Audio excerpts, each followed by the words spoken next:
¿Sí? Los que estuvieron como los que son estudiantes de María, ya vieron este tema, ¿no? De la base empírica. ¿Y qué es la base empírica? Es la base de una teoría. Digamos, los enunciados que son la base de una teoría. ¿En qué sentido base? Los enunciados que no se pueden falsear, digamos. Bueno, que para Popper todo se puede falsar, porque falsear sería cuando falsar sería el verbo, ¿sí? Pero está bien. Digamos lo siguiente, alguien que aporte, sume algo a esto. Porque Popper está diciendo que para que un enunciado sea científico tiene que ser falsable. Si vos decís que hay un grupo de enunciados que no son falsables, para Popper entonces no deberían ser científicos. Entonces, si la base empírica no es falsable, no sería científica. Pero no es eso lo que quiere decir Popper. Está cerca, pero no Es lo es que eso. sostiene una teoría, digamos. Los enunciados que sostienen la teoría. Una cosa así, Primero, exacto. Supongamos que esta es la hipótesis, ¿no? Que es el ejemplo que pone Popper. Todos los cisnes son blancos. ¿Sí? Supongamos que esta es una hipótesis científica, no lo es, pero supongamos que es, ¿está bien?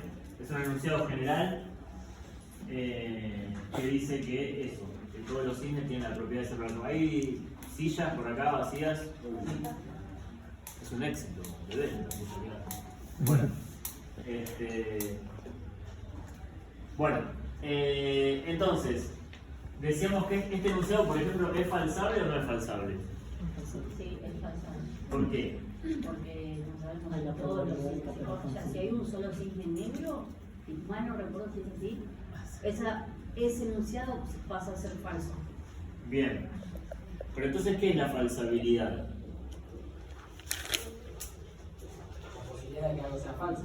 Exacto, la posibilidad de que sea falso. ¿Sí? Entonces, este enunciado es falsable porque existe la posibilidad de que sea falso. ¿Sí? Por ejemplo, si fuera verdadero este otro enunciado. Hay un cisne negro en el aula 21. ¿Sí? A las 3:30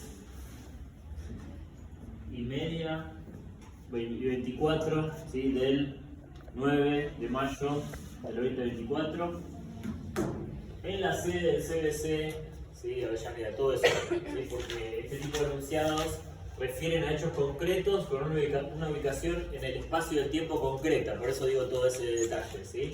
Imaginen que eso, dice todo eso, o sea que hay un señalamiento de un lugar específico y un tiempo específico, ¿sí? Bueno, esto es un enunciado básico, ¿sí? Esto es un enunciado básico. Los enunciados básicos tienen la característica de que son enunciados que refieren a cosas que en principio son observables, ¿no? Un cisne es observable y su color también y el audio también, ¿sí? ¿Está bien? ¿Se entiende hasta ahí? Y tiene otra característica un enunciado básico, que es que refiere a un caso, a un cisne, o podríamos decir también, hay algunos cisnes en el aula 21, no sé, hay 15 cisnes en el aula 21, ¿sí? Eso también sería un enunciado básico. Cuando refiere a un caso, o a algunos casos, más de uno, pero no a un conjunto infinito de casos, ¿sí? ¿Está bien? Es un enunciado básico si refiere a cosas que son observables y si en esa cantidad está haciendo referencia a un caso en particular o a algunos casos, ¿sí? Pero no a todo un conjunto, como este que sí refiere a todos. ¿Se entiende la diferencia de lo que estoy diciendo? ¿Sí? ¿Sí, no? Sí, sí, sí. Bueno.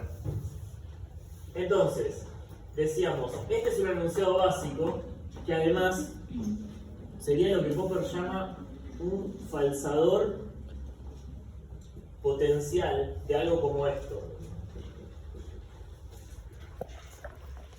Tiene este concepto Popper, falsador potencial. ¿Qué quiere decir potencial? Que si esto fuera verdadero, ¿esto cómo sería? Falso. Falso. ¿Sí? Por eso es un falsador potencial, porque si confirmáramos esto, si verificáramos que esto es verdadero, automáticamente esto queda refutado. ¿Se entiende? ¿Sí? Bueno. Entonces, dicho de una manera más complicada, que un enunciado sea falsable, o sea que pueda formar parte del conocimiento científico, quiere decir que existe un falsador potencial, por lo menos, que tiene esta relación, ¿no? Que si se hiciera verdadero, volvería falsa a la hipótesis. ¿Se entiende lo que digo? ¿Sí? Ese es el concepto de falsador potencial. Es ese enunciado básico que si verificáramos que es verdadero, tendríamos que reconocer que la hipótesis es falsa. ¿Sí? ¿Se entienden? Bueno, ahora, justamente para yo saber si la hipótesis está corroborada, ¿sí? O si está refutada, tengo que poder decir si esto es verdadero o falso. ¿Sí? Retrocedo un poco antes, esto es una aclaración para la comisión mía, ¿sí? La idea de contrastación de Popper es muy parecida a la de Hempel, ¿sí? El ejemplo que vimos del médico de Semmelweis, la idea de contrastación de una hipótesis para Popper es prácticamente lo mismo que lo que decía Hempel. La diferencia entre los dos con respecto a la contrastación, ¿se acuerdan como dijimos, no? Si H es verdadera, entonces, ¿sí? Cierta implicación contrastadora, ¿vale? ¿Sí? Bueno, hay una diferencia ahí terminológica que es la siguiente. Lo que Hempel llama implicación contrastadora, Popper a veces lo llama predicción. Es lo que espero que pase si mi teoría es verdadera, o hipótesis. ¿Sí?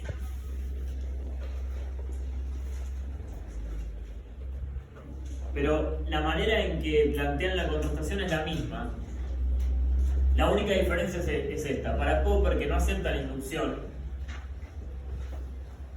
cuando se da esta situación, supónganse que se cumple lo que yo esperaba que sucediera, Popper lo que dice es que la hipótesis está corroborada.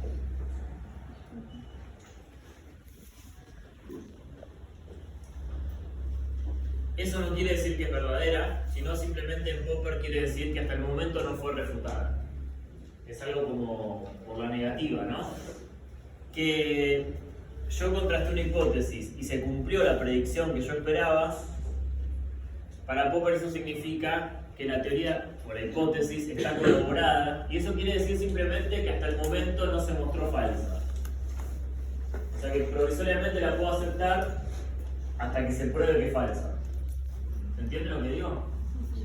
Es decir, Popper no piensa ni que es verdadera cuando se corrobora, ni piensa que tiene mayor o menor probabilidad de verdad, como decía Hempel. Lo que él dice es simplemente que cuando ocurre esto, es que lo único que podemos decir es que se contrastó la hipótesis y resistió la contrastación. Él se la bancó y entonces hasta el momento no podemos decir que es falsa. Lo cual no es lo mismo que decir que podemos decir que es verdadera, ¿sí? Simplemente que hasta el momento no es falsa. ¿Sí o no? ¿Por allá? Dale. Ya me miro a mí. Pero, Sí. no. Me quedé. Esta es la contrastación de siempre. Decían, bueno, si la hipótesis es verdadera, entonces si yo desinfecto a los médicos, debería bajar la mortalidad. ¿Sí? Sí. Baja la mortalidad.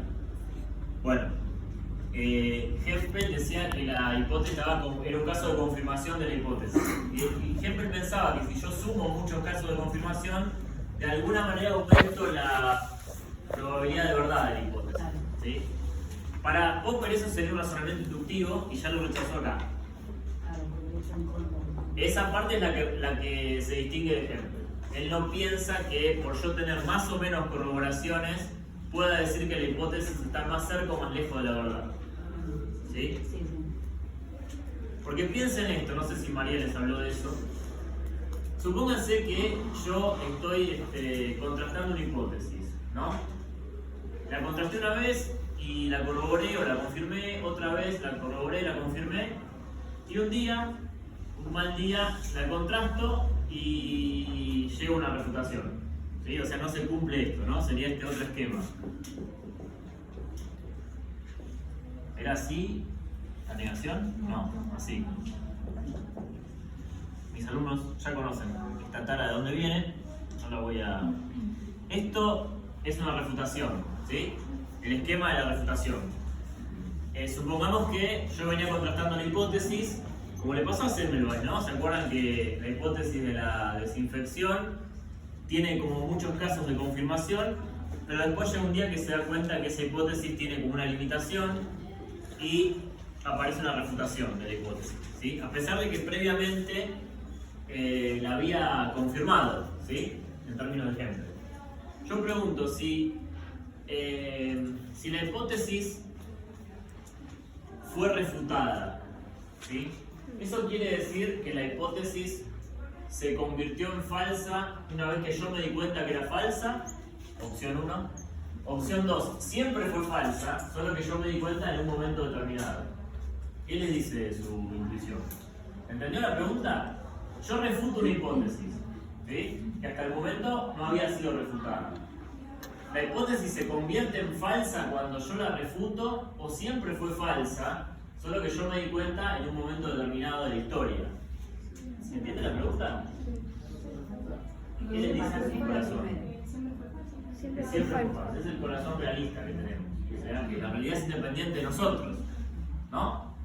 Bueno, entonces un poco la crítica de Popper a lo que plantea Hempel es esa, que vos hayas sumado muchas confirmaciones de la hipótesis, no asegura nada, porque puede ser una hipótesis falsa y haber tenido un montón de corroboraciones previamente.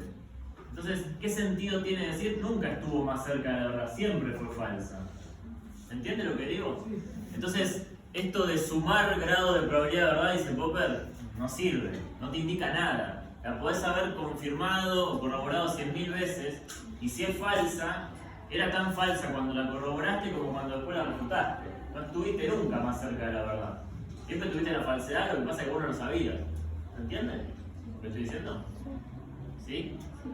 Entonces, eso explica en parte los reparos que tiene Popper con respecto a Hempel. ¿Sí? ¿Sí o no? ¿Se entendió? Bueno. Entonces, eso como aclaración un poco, dónde está un poco la diferencia entre Popper y Hempel. Pero bueno, como para cerrar este tema y volver a lo de la base empírica, Popper entonces, esto es más para mis estudiantes, ¿sí?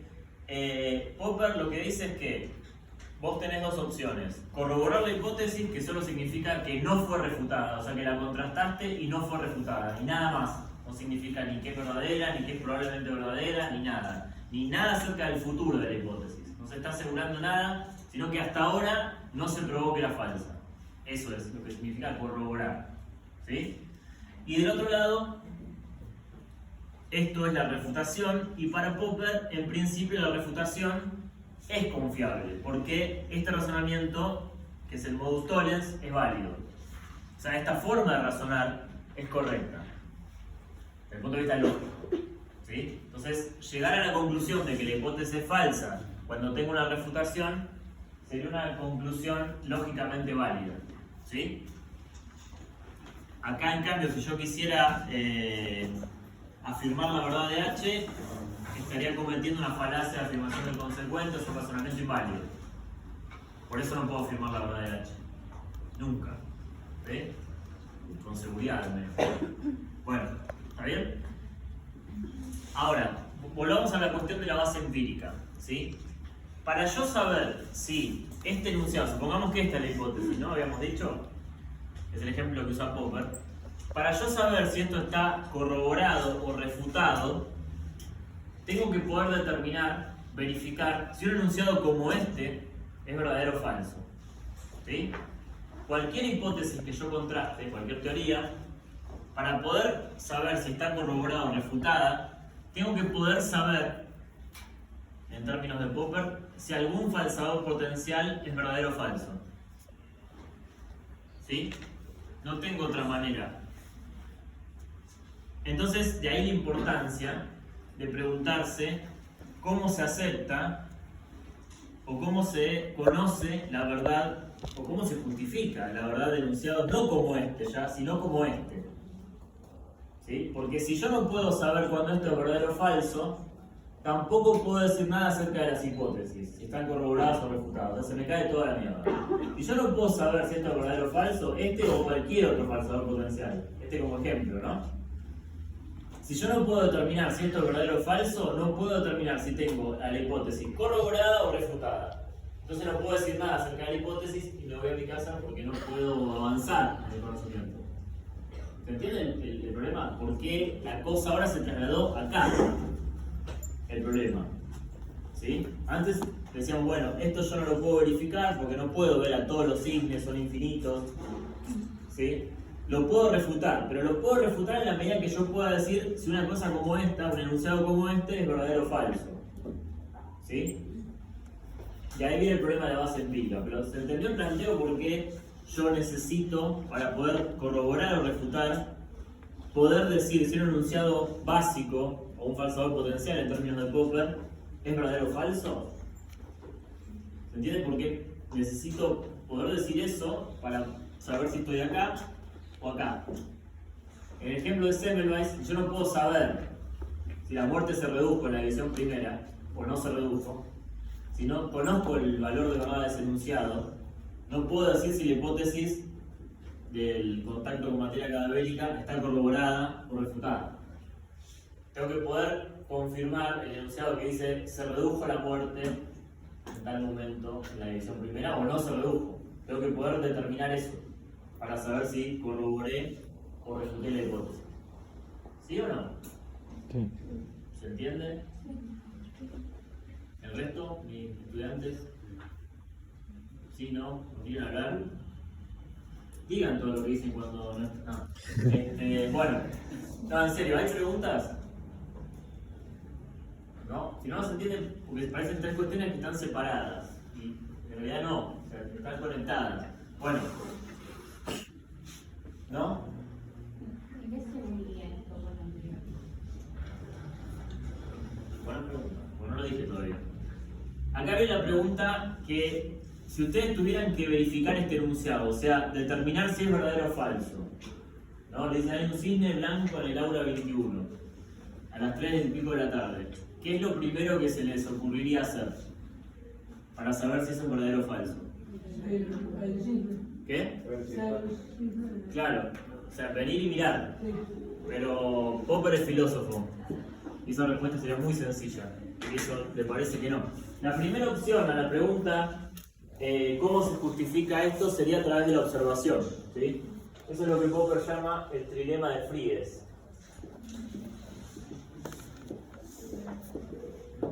Son como tres maneras en que él va a proponer, Popper, que se podría justificar la verdad o la falsedad de esto. ¿Sí? Una es la observación, o sea, la pregunta, ¿cómo sabes si esto es verdadero o falso? Y voy y me fijo, miro, ¿no? Es lo más lógico. Esto sería observación. Popper lo llama que eso cae en el problema del psicologismo. Ahora lo explico. ¿Sí?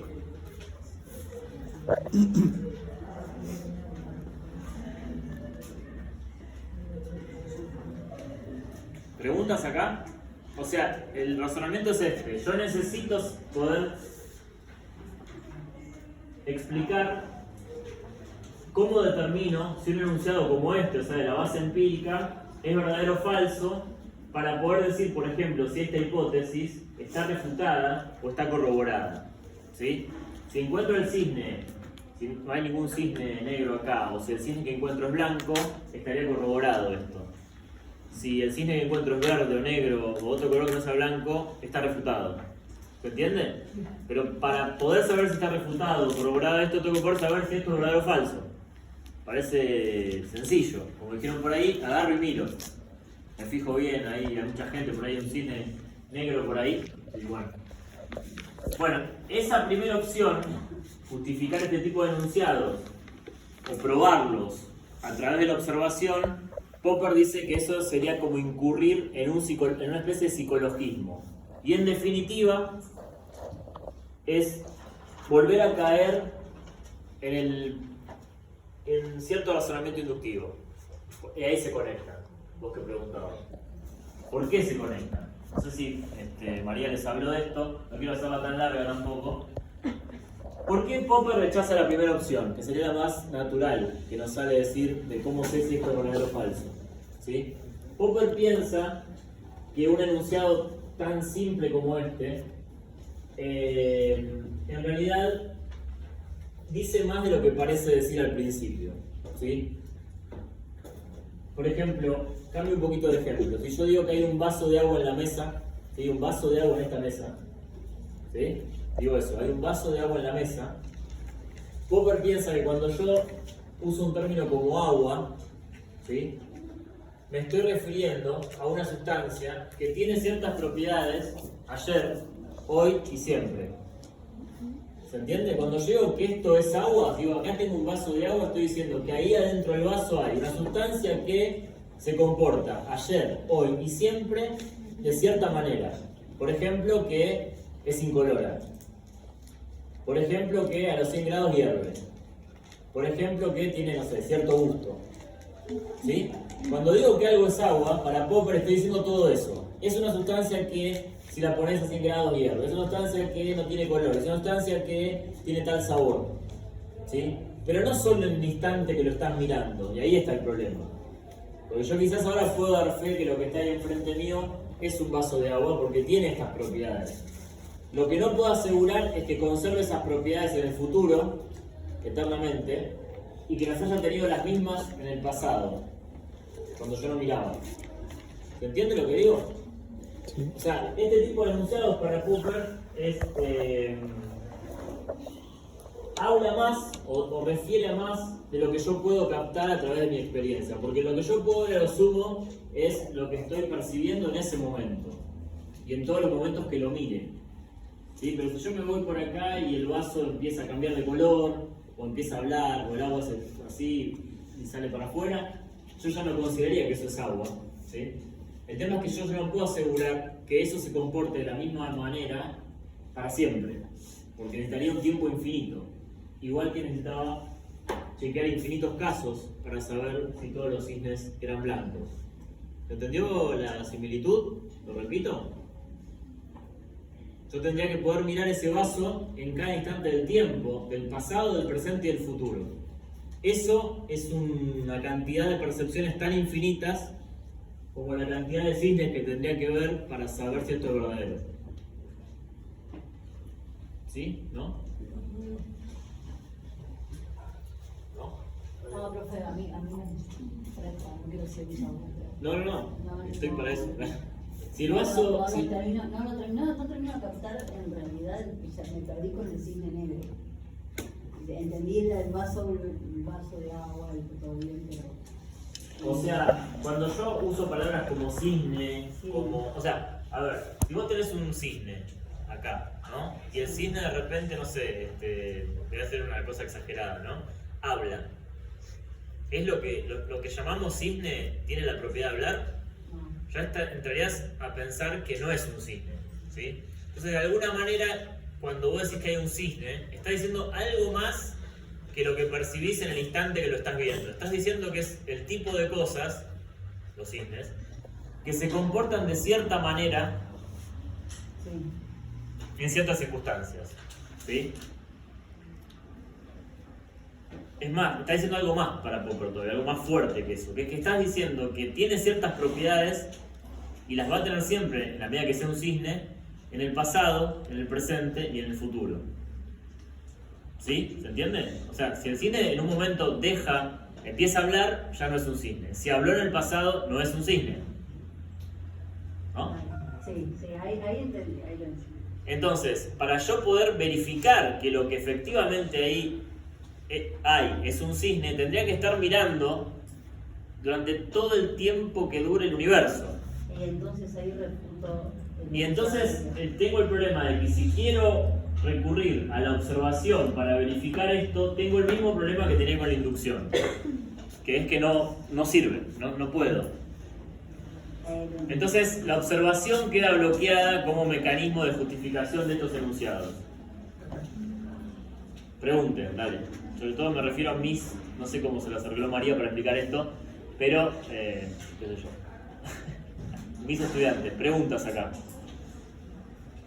No se puede justificar por observación. En parte porque Popper piensa que las observaciones son experiencias psicológicas, ¿sí? Y eso no justifica nada. Es como algo subjetivo que te pasa a vos estás observando, pero eso no es prueba objetiva de nada. Entonces la observación queda rechazada como manera de justificar este tipo de enunciados. La idea de psicologismo tiene que ver con eso, con intentar justificar este tipo de enunciados a través de la observación sería como intentar justificar el enunciado por una experiencia subjetiva, que sería lo que vos estás viendo, ¿sí? Pero eso no sirve para justificar, dice Popper. Porque Popper piensa que lo único que sirve para justificar un enunciado es otro enunciado. Y ahí viene la segunda alternativa. Ahora explico la conexión. Pero una posibilidad de justificar este enunciado, o sea, para saber si es verdadero o falso, sería si uno lo puede justificar a través de otro enunciado. O sea, yo digo que esto es verdadero porque sé que hay otro enunciado que es verdadero. Por ejemplo, que fulano vio un cisne negro en el aula, ¿sí? En lugar de justificarlo por la observación, trato de justificarlo por otro enunciado. ¿Sí? Ahí está. ¿Cómo? No. Entonces, ¿qué pasa? Sí, exacto. Esa es la idea. Explico esto de nuevo. Ahí ya lo agarraste, listo. Uno adentro, vamos. Explico esto de nuevo. En el fondo, Popper piensa que lo único que puede justificar un enunciado es otro enunciado del cual vos lo derivás deductivamente. O sea, el único tipo de lógica que acepta es la lógica deductiva. La deductiva, por eso la crítica a la inducción. Entonces, la única salida que le queda es, para justificar esto, decir que yo puedo justificar esto a través de otro enunciado, ¿no? A través de otro enunciado.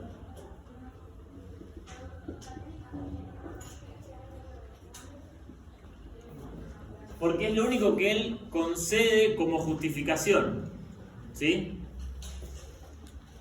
Le parece que las percepciones, como no son enunciados, no sirven para justificar nada.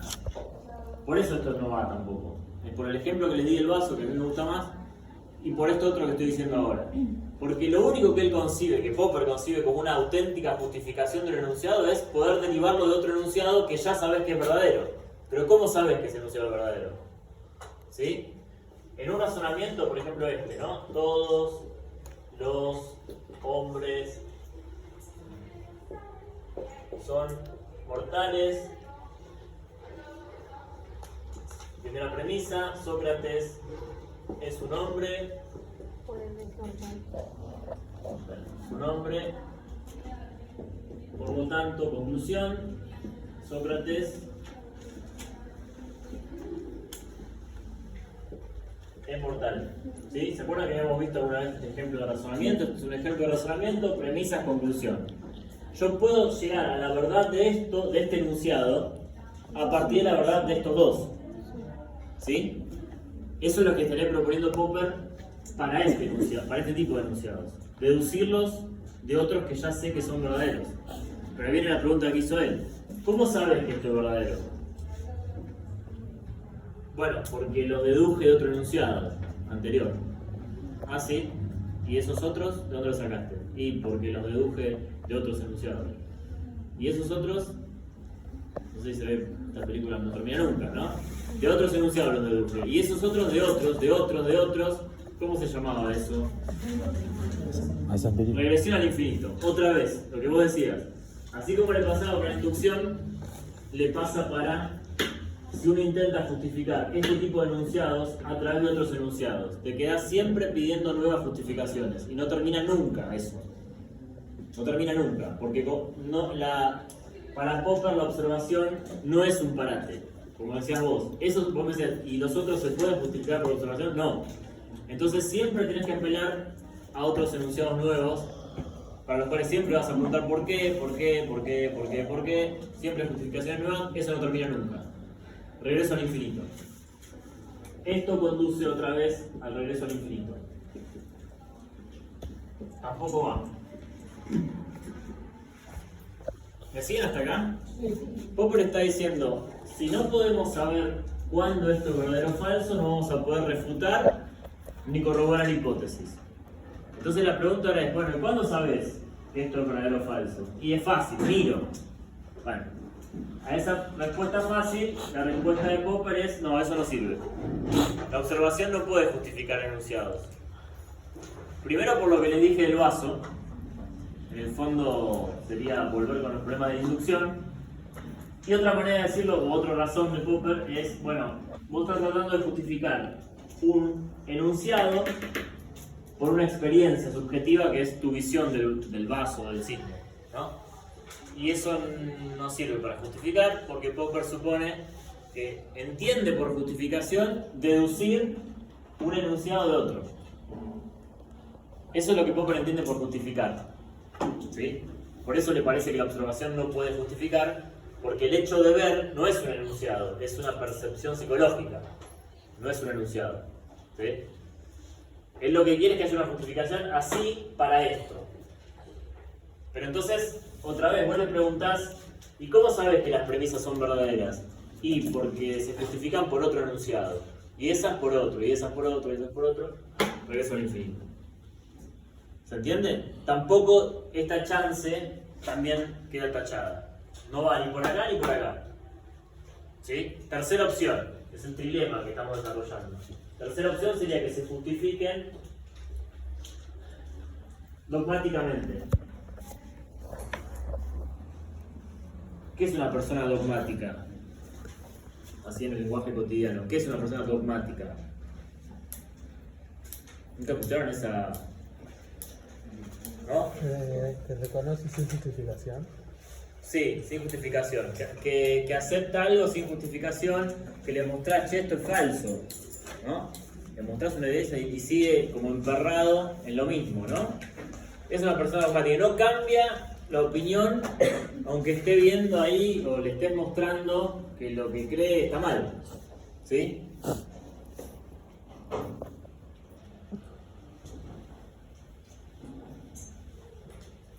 ¿Está bien? Y acá sería la persona que dice, bueno, ¿por qué aceptás el enunciado? Porque sí, porque se me canta. ¿Se entiende? O sea, dogmáticamente, porque sí. Bueno, Popper dice, eso no es una justificación. Que me digas porque sí, no es una justificación, o no, o sí es.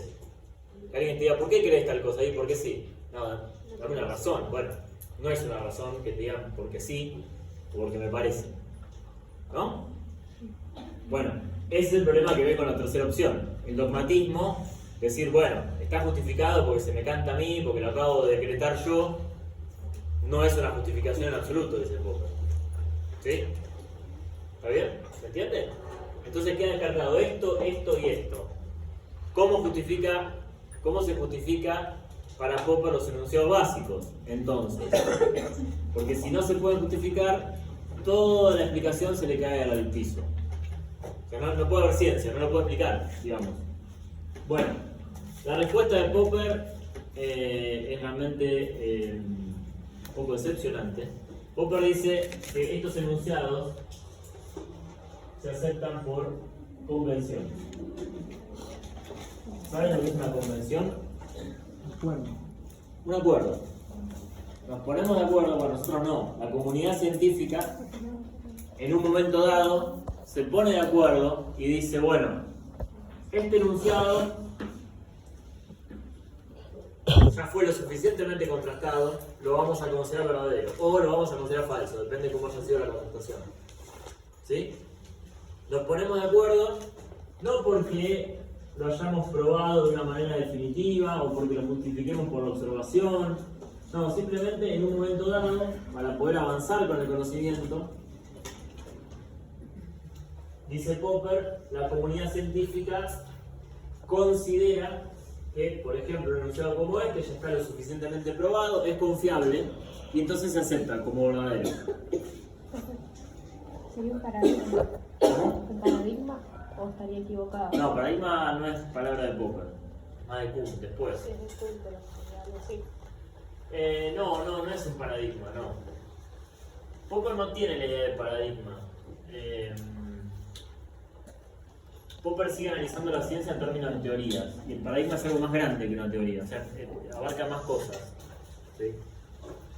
Y Popper está sobre todo en contra de la manera en que Kuhn habla de paradigmas. Como que no se lleva bien con la teoría de Kuhn. Para darte una respuesta más completa hay que pasar a Kuhn, ¿sí? Pero a ver, la respuesta de Popper es: esto se resuelve así, no se puede justificar ni de esta forma, ni de esta forma, ni de esta forma. Esta es la manera en que se resuelve en términos de Popper. Estos enunciados se aceptan por un acuerdo, por convención de los integrantes de la comunidad científica, ¿sí? En un momento deciden dejar de contrastar ese enunciado y decir: bueno, listo, vamos a pensar que es verdadero. ¿Sí? ¿Y cuál es la diferencia con esto?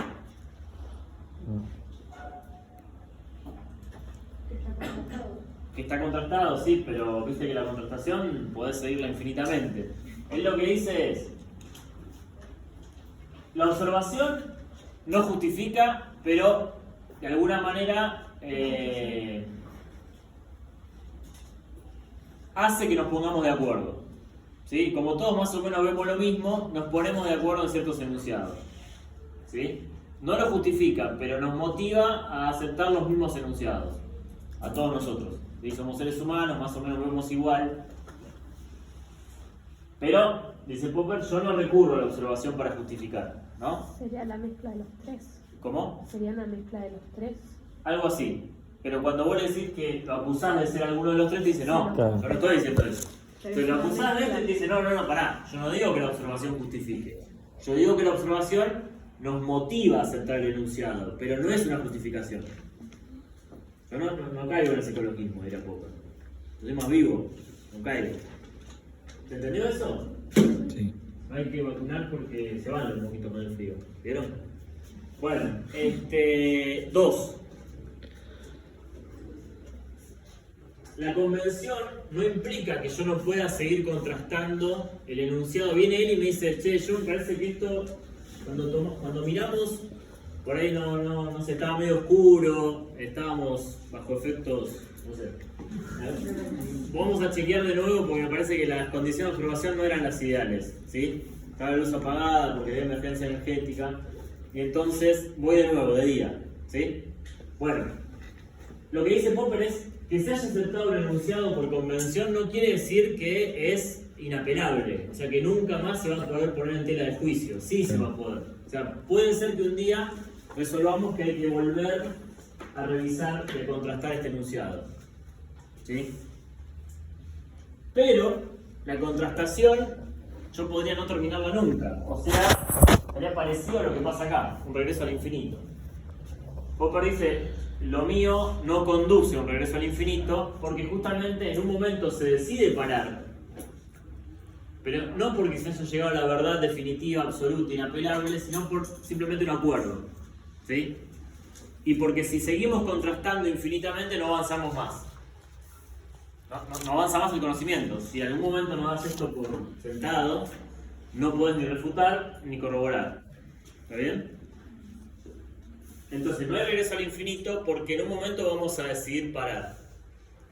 No es arbitrario porque podría volver a ponerse en tela de juicio. No es que decimos paré acá porque se me cantó y se acabó la discusión. No. Posiblemente en algún momento retomemos la discusión y volvamos a discutir sobre este enunciado. ¿Sí? Es como un acuerdo provisorio. ¿Está bien? Y que no es dogmático, teóricamente. Esto suponía aceptar el enunciado y nunca más discutirlo. ¿Se entiende la diferencia? Sí. Acá se admite la posibilidad de que se lo aceptó por ahora, fue un acuerdo, y si tenemos que volver a discutirlo, lo vamos a volver a discutir. ¿Sí? Bueno, ese es el problema de la base empírica, es cómo justificar el enunciado. Popper descarta estas tres y, como dijo ella, supone haber superado esas tres opciones que caen en problemas a través de esto. Si lo supera o no, yo tengo mis dudas, pero lo dejamos para cuando se anote en la carrera de filosofía. Bueno, no, en serio, esto daría para discutir, pero esa es la solución de Popper al problema que él plantea del trilema de Fries. ¿Sí? De alguna manera no se queda con ninguna, pero como que toma alguna, claro, toma algo de cada cosa, pero no casándose con ninguna de las opciones. Entonces, como que no lo puedes acusar de nada de esto porque él no es nada de esto, y a su vez se parece mucho. ¿Se entendió esto? Sobre todo a mis estudiantes, porque entiendo que con María ya lo vieron. Este es el último tema de Popper, así que pregunten. ¿Por allá? ¿No? ¿Tampoco? ¿Vos? Siempre te preguntan agudas. No, es que, o sea, me parece que si bien lo hace todo a través de lo deductivo, Sí. no llega a nada muy diferente a lo de siempre, por ejemplo. ¿En qué sentido? Que termina sin poder asegurar nada, como también otro es, bueno, lo verificamos hasta acá, Sí.